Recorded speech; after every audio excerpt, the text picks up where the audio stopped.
all we have is all we have. These are hoop earrings. You have a choice of either a 3 carat, which is down here. 3 carats are going to be a 1-inch drop hoop. Then you have your choice of, sorry, I'm trying to get the best shot for you. Then you have your choice of the 4 carat.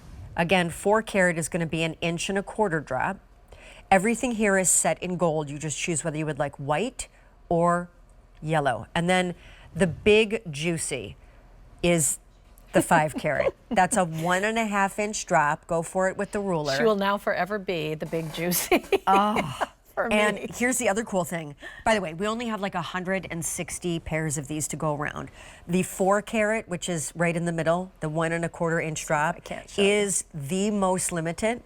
And they have, honestly, I know it's an ugly ruler. I'm really sorry. well, it's not that bad. Do you know what? I have a really good one in my bag. You back do? in the other room. Yeah. Really? Yeah. All I right, bought one that's it's like a carpenter's pencil or pen, and it's got a ruler on the side of it. Ooh, I use I it all love the it. time. Yeah. I'll bring it next time. But what you're not seeing on these earrings, take a look. So the front, right, there's 2 cuts of stones going on here, which is what makes this so fresh, right? There's emerald cut on the front, but then do you see the inside outness? Fun. There's round on the inside and The party's in the back. with the open work on the back, the light cascades through and creates the most incredible scintillating, oh. All right, I'm gonna put a pair of these in. Yes, do. Yes, I am. Before you put it in, did you already do it? Yes, no, I have not All right, yet. work in the hinge. What does that mean? Work it in. When you get an earring like this from us, when they're really high quality like this, they're gonna be very tight. Do you hear that? Click. Yes. So work it in about 5, 6 times. Whoops. Putting it in the hole, undoing it, putting it back in again. Do it 5 or 6 times to get that worked in. Oh my gosh. My mom put a pair in the other day and she hadn't worked them in and she couldn't get them off. So I don't want that to happen to everybody. And that's actually a good thing. It's a sign of really good quality. This is the 1-inch drop, which is the 3 carats worth of Firelight lab-grown diamonds in the emerald on the front, and then in the inside out, in the back of the hoop that everyone is still gonna see when you turn, in the round that almost looks like chips of ice. Yeah. Absolutely gorgeous. All right, tell me about these. All right, so these are a big deal, and you know how competitive it is to be chosen as a big deal For around sure, here. just like a TSV. Yes, and so we were really excited. When we found them, our intention was to bid for a TSV position on them because they're so amazing. I have never in my many years, in fact, now I think almost 3 decades in jewelry, I've never seen where they've used the brilliant rounds in the back, which are all ideal cut brilliant rounds, meaning they've got 58 facets, they're all really well done. I've never seen that in the back and the emerald in the front, and it solves a problem for me because as much as I love emeralds, they don't give me the kind of life always that I want. They're very elegant and they're very sexy, but I'm more of a twinkle girl. I like to see the light go. There's less twinkle. Right, so when you do it like this and you put the brilliant round at the back and then the emerald to the front, the rounds throw light into the culet or the keel line of the emerald shapes. So you get a boost. It's like a megaphone to the ones in the front. They are hot, hot, hot. And I think people are going to give you compliments all day long in them. I really do. So a couple things. First of all, the 3 carat, which I just put on in the yellow gold, which is the 1-inch drop. Nice. The 3 carat, which is a 1-inch drop, saves you $730 off the QVC price. You have a 30-day money-back guarantee. The 4 carat, which is the most limited, and that's a 1.25 inch drop, $1,000 plus off the QVC price. Nice. And then the 5 carat for that 1.5 inch. Those are the Stacy Rush earrings. Yes. When we saw them, that's the first thing I said. I said, Really? Yes. It's funny. I could shop for any of you girls. I know You exactly really? what, yes, absolutely. The big juicy 5 carat are $1,200 off the QVC price. I would consider going bigger than normal. So would I. Yeah. So would I. And I would say that because I feel like when you see the shape of the hoop, it's not a bulbous perfect round. No, it's an like, oval. Yes, which makes it Mommy likey. so much more elegant. Yeah, I've got this round face going on, right? And so when you wear an oval shape, it elongates your face. It also elongates your neck. I wish I had a long swan-like neck, but I don't. So what we do is we wear oval. It's much like, you know, certain dresses, certain cuts of things make you look longer and leaner. The same thing is true with earrings and accessories. How long you wear your strap on your purse can make a difference. You know, people don't think about that. So true. Yeah, these are going to be glamorous, sophisticated. You buy them once, you have them forever. Yes, they're a splurge, but you know what? You're worth it. And you should think about it today. Well, and I think there are a couple things in jewelry, fine jewelry, that until they're done differently, I get a little tired of, right? Because you see them so Maybe often. that's why I'm so excited about this. The hoop right? earring, like I really am. I get that it's a great gold standard, always steady Eddie, but it has become a little tired and boring. Come on, for let's me. give it a jolt. Oh my, this is a meteoric jolt. Yes. A total of 3, 4, or 5 carats across both ears in emerald and round.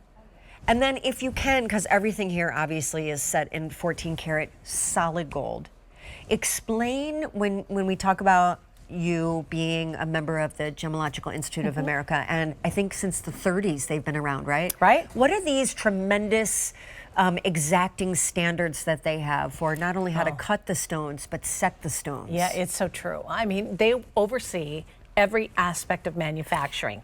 By the way, they're a nonprofit organization. Their job is to advocate for you, much like mine. And that's why I always wanted to go to the GIA. I wanted to learn about jewelry from the moment I first saw it. And why I'm so proud to be an alumni there is because we want, like, I don't work for QVC, I work for you. I advocate for you. I just happen to get to sit here next to all these glamorous ladies and talk about the things that I love. So if you ever have a question, ask me. I'll tell you, do I think this is better than this for you and your lifestyle and what you've got going on? I'll tell you. This is a universal, great decision that you're making here. The GIA does discern on the way things should be set, the way the diamonds, in fact, we ask every single vendor to send the diamonds to the Gemological Institute of America, and that's before they're ever set into jewelry. Nobody else does that in the world. No other shopping channel. Just QVC. And it's funny because I learned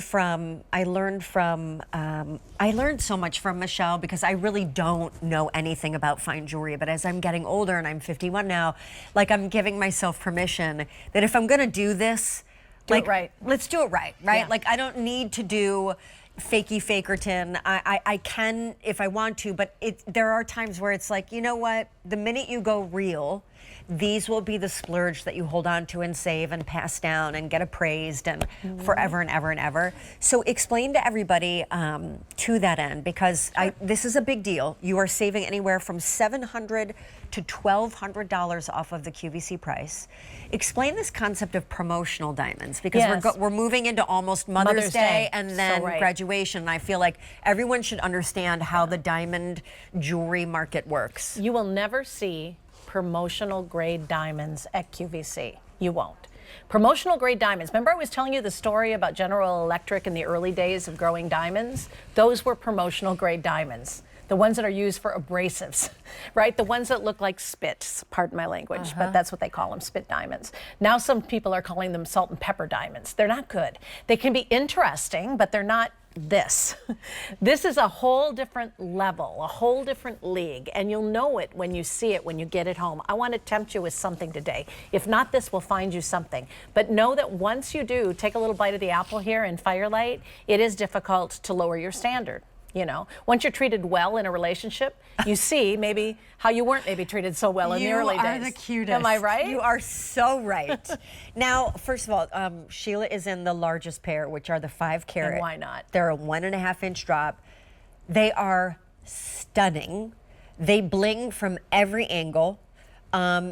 Explain to everybody yet again, because I think it's important to keep reinforcing this, especially since it's such a hot topic in the news right now. And, everybody is very for or against lab-grown diamonds. And again, I am for, because I can get a giant diamond in lab-grown for the same price that I could get a tiny speck of a diamond in earth mined. Yeah. Explain to everybody this idea of lab-grown diamonds are real diamonds because they actually start from a seed of a real diamond. Of a diamond, and then they grow from there. You know, I just love diamonds. There doesn't have to be a camp on are you a lab-grown girl or are you an earth diamond girl.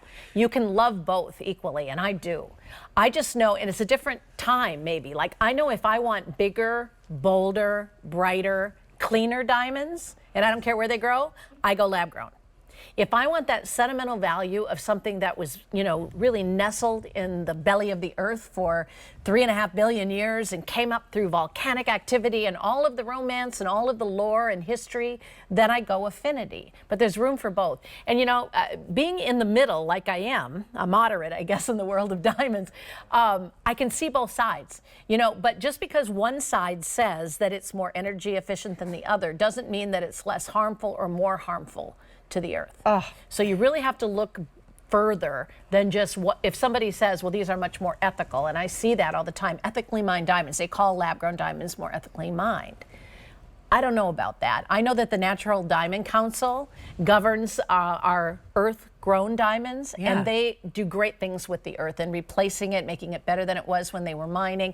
There's a camp for both sides, and you can read up and make your own decision, but they're all diamonds. They're all beautiful. These are more affordable, and they're more perfect. So you can make your decision from there. I mean, I buy both. If I had the choice of owning and wearing like a perfect or near perfect giant diamond. 5.5 carats, maybe? Yes. Yeah. Or a Or 5. not perfect. Included, what do they say? Occluded? Included. Yellowish tinge, but it's earth mined. I mean, please, it's not even a conversation. Like, I'm gonna go for the flawless, near colorless, gorgeous, big, juicy, every day of the week. And if it costs me less too, even better. So, but that's me. And there is a 5 carat in inventory, just saying. Yes, well. An emerald cut if you want it.